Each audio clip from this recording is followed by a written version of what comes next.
Unscripted.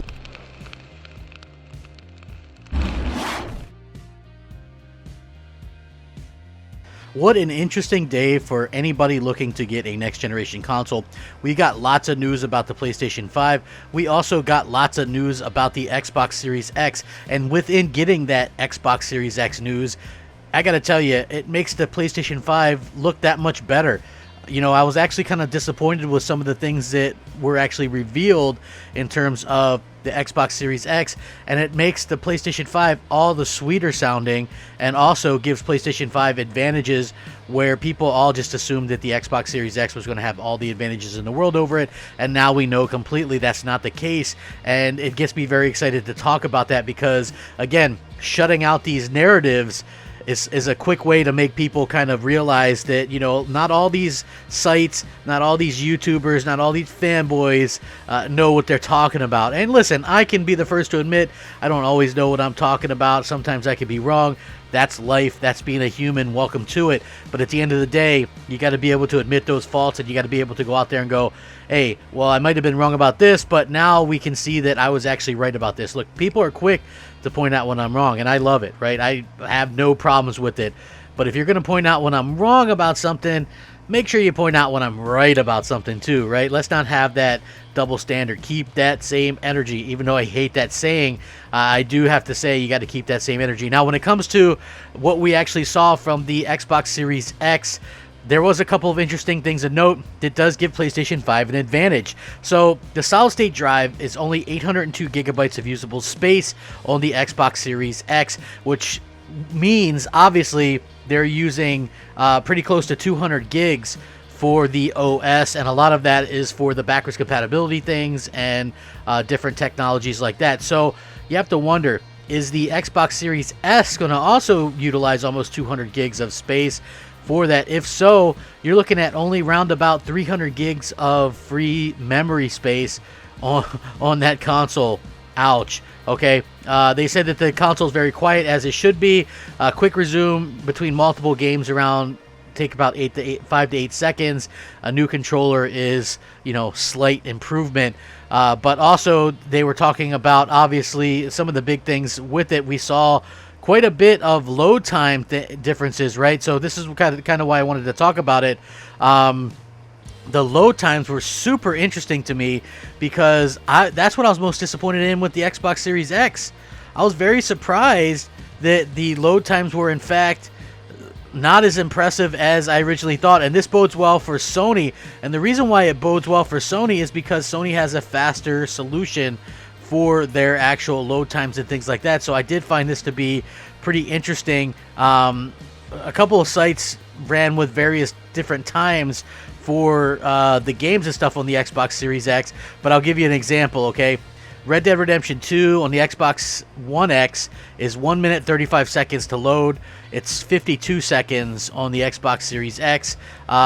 Evil Within 2, 43 seconds on Xbox One X, 33 seconds on Xbox Series X. There were some pretty good ones, though, but one of the worst ones was No Man's Sky, which took 2 minutes 13 seconds on Xbox One X, 1 minute 27 seconds on the Series X. Stuff like Warframe did load in 25 seconds as opposed to 1 minute 31 seconds on the Xbox One X, and Sea of Thieves loaded in 20 seconds instead of 1 minute 21 seconds. So significant cut down there, but mixed results to say the least, which was, I thought, very interesting because we all know that the PlayStation 5 went with a much significantly faster hard drive, and again, I think that's going to pay off for a lot of people in what we're going to see coming from next generation. Also, what you want to point out is Microsoft took a lot for the OS for this current generation as well. Sony didn't. Sony only took around 90 gigs. You might see something similar to that, but it does make the hard drive on the PlayStation 5 a little bit more user-friendly than people were actually originally paying attention to it to. We also got news that stuff like Spider-Man Miles Morales actually is lesser file size on the PlayStation 5 than the PS4, thankfully, so maybe these games won't be taking up as much space as originally thought. So according to the store listing, Miles Morales PS5 weighs in at 50 gigabytes, while the PS4 version clocks in at 52 gigabytes. So it's not a huge saving thing right now But I do want to say, once we're involved with like the oodle and stuff like that, those textures and the functionality with that, we will be able to see some much lesser file sizes and things like that, because I think that's going to be one of the reasons why they're utilizing it. We also saw Demon Souls recent gameplay, which was running at 1440p and 60 frames per second. Apparently there's going to be two modes, a 4K 30 and a 1440p 60 frames per second. Both apparently, according to developer, running with ray tracing. So that should be something that's interesting. Now, this is a little bit where I felt like there was a little bit of hypocrisy between a lot of the Xbox fanboys, because they're going, it's only running 1440p. But then they were hyping up the Series S, which taps out at 1440p and probably will run games much less than that.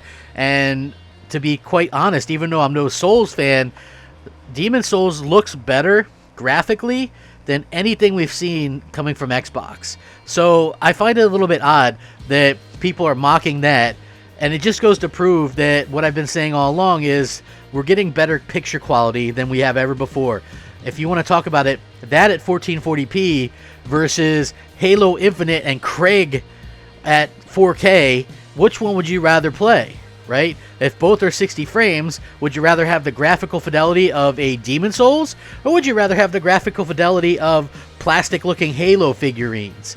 I don't think that's a very difficult decision. So a lot of fanboys, hey, sit down, take a seat. You don't know what you're talking about. At the end of the day, Demon Souls is by far the most graphically impressive next-generation game we've seen.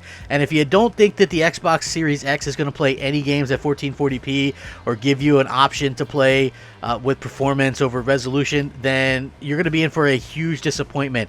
I would point out at the medium, first of all, a little AA indie game that is 30 frames per second, and there's not even any combat in that game. Okay, that's your big next-gen, quote-unquote, big launch game. It's not even a launch game, by the way, but that's a game that people talk about, oh, I'm going to get an Xbox to play the medium. You know, it's a AA multi-plat. First of all, it's a timed exclusive. Second of all, it's not impressive looking. Third of all, it's only 30 frames per second. Like, should we sit there and mock that and go, well, that's the future of Xbox Series X? No, I mean, listen, if you're into that type of game and you think that game looks great, that's fine. But the hypocrisy of seeing so many people talk about Demon Souls and then try to compare the Xbox Series S to the PS5. The PS5 is more than twice the power of the Xbox Series S. The PS5 has way more storage when it's all said and done than the Xbox Series S, and it has more memory in general. It's just a much more powerful machine. And for people to try to compare those or say that, oh, it's more of a comparison, that's just absolutely ridiculous and fanboy fodder. Demon Souls, hands down, looks incredible, looks far better than anything we've seen, and we still have yet to see anything running officially new on the Xbox Series X, which is a big problem just going forward. I do think that what we're going to see going forward, we might see something sometime this week, but I don't know. But I do think that people that were sort of hoping that, you know, if you look at like Demon Souls, for instance, some people were thinking 4K 60. All I have to do is point to any Souls game and say, look at the frame rate, look at the bad performance on that. The fact that you're going to be able to get something at 1440p with 60 frames and ray tracing looking as good as that does, that is phenomenal. And that's not to say that they can't get more out of it. We don't really know what's exactly going to happen at the end of the day. That's what happens when you run like these kind of footage and stuff like that ahead of time. You don't really get an idea of what's going to be offered at launch. But I do say, look, Demon Souls look far and ahead of better than anything we've seen from Microsoft. Microsoft showed Halo running on a high-end PC that was actually better spec'd up than the Xbox Series X, and it still looked like that. So there's not really any case of, you know, one thing over the other. I just thought it was very funny that people were kind of trying to knock this, but at the same time praising a 1440p machine, and also, you know, when we haven't actually seen anything running on a Series X that's new, and what we have seen in comparison, that Halo wasn't it. I'm just telling you. So if you do kind of look at stuff, even look at Bloodborne, that had terrible frame rates. Pretty much every Demon Souls game has had terrible frame rates, and that's just a fact of an unoptimized, probably a pretty bad engine. So the fact that Bluepoint was able to remake this game and we're able to hit this, you know, I think that's phenomenal. Not only that, but you have to also keep in mind that we aren't in the day and age where it's 1080p versus 720p anymore, folks. It's just not the same thing. It's not the same situation. Microsoft and Sony, it's not the same go around as it was before. I know people don't want to hear that, and I'm sorry, but it's true. You know, it's true. There's not any kind of big correlation between, you know, 4K and 1440p. There's not a huge difference, even if that ends up being what a lot of people would say, I'll take the frame rate any day of the week. Otherwise, what are you talking about? That's what I kept hearing, was how frame rate matters most. So the PlayStation 5 will do 4K and 60. We've seen that with Call of Duty, with Dirt, with a lot of other games as well. So it's not like it can't do it. It's really up to developers and what they can do. I would rather personally, like, it's not my type of game, but from what I understand, frame rates on that being locked or pretty much 60 would be optimal choice. Anyway, I will link all this stuff in the description below. Please let me know what you think. Take a minute to consider subscribing. Hit the like button if you enjoy the content. I do daily content, unscripted, every single day. It is pretty good stuff. Shout out to all the old subscribers, new subscribers, everybody in between. You are amazing. There would be no channel without you. Thank you. I'm very humbled. Hit me up on Twitter, Xbox Live, or PSN. I always respond. Please stay safe, happy, and healthy. Rack 'em up. Game on, my friends. Game on. Have a fantastic day. Crapgamer, out. Unscripted.